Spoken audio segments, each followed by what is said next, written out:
സ്നേഹത്തോടെ ഞാൻ അഷ്റഫ് കാരക്കാട്. ഞാനിപ്പോൾ ഉള്ളത് നമ്മളെ പട്ടാമ്പി പാലം കഴിഞ്ഞിട്ടുള്ള കടവില്ലേ, അവിടെ ഇപ്പോൾ ഉള്ളത് കേട്ടോ. ഇവിടെ നല്ല അടിപൊളി പള്ളിക്കറിയും അതുപോലെ നെയ്ച്ചോറ് കിട്ടും പറയാക്കാണ്ട്. അപ്പോൾ നമ്മുടെ ഈ പട്ടാമ്പിയിലെ മലബാർ തട്ടുകട അവിടെ ഉള്ളത് കേട്ടോ. പോയി നോക്കിയേക്കാം നമുക്ക്. ഇതിലേക്കാ എന്തൊക്കെയുണ്ട്, സുഖമല്ലേ? നല്ലതാണ്. പക്ഷേ നിങ്ങളെ കടയിൽ എന്ത് ഒരു വെറൈറ്റി ആയിട്ട് പറയട്ടോ? വെറൈറ്റി ഇവിടെ പള്ളിക്കറി, നെയ്ച്ചോറ്, പള്ളിക്കറി നമ്മൾ കാസർഗോഡ് പോകണം. കാസർഗോഡ് പള്ളിക്കറി നെയ്ച്ചോറുണ്ടല്ലേ, കോംബോ അത് 150 രൂപ. അതായത് കോംബോക്ക് 150. അതായത് ഒരു പ്ലേറ്റ് ബീഫും നെയ്ച്ചോറും പാടല്ലേ.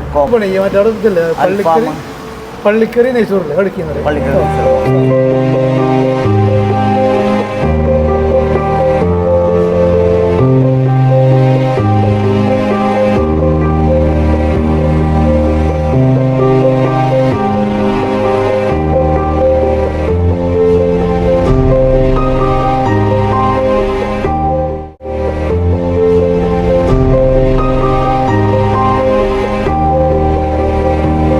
വെറൈറ്റി ആയിട്ടുള്ള ഐറ്റംസുകൾ കാണും കേട്ടോ. നല്ല നെയ്ച്ചോറും ഉണ്ട്, അതുപോലെ തന്നെ നല്ല പള്ളിക്കറി ബീഫും ഉണ്ട് കേട്ടോ.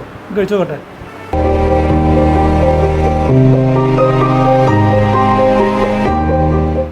ബീഫ് രക്ഷയില്ല കേട്ടോ, ബീഫ് സെറ്റാണ്, രക്ഷയില്ല കേട്ടോ. സ്പേസും കാര്യമൊക്കെ ഉണ്ട്. നെയ്ച്ചോറും കുഴപ്പമില്ല, ഫുഡ് കുഴപ്പമില്ല.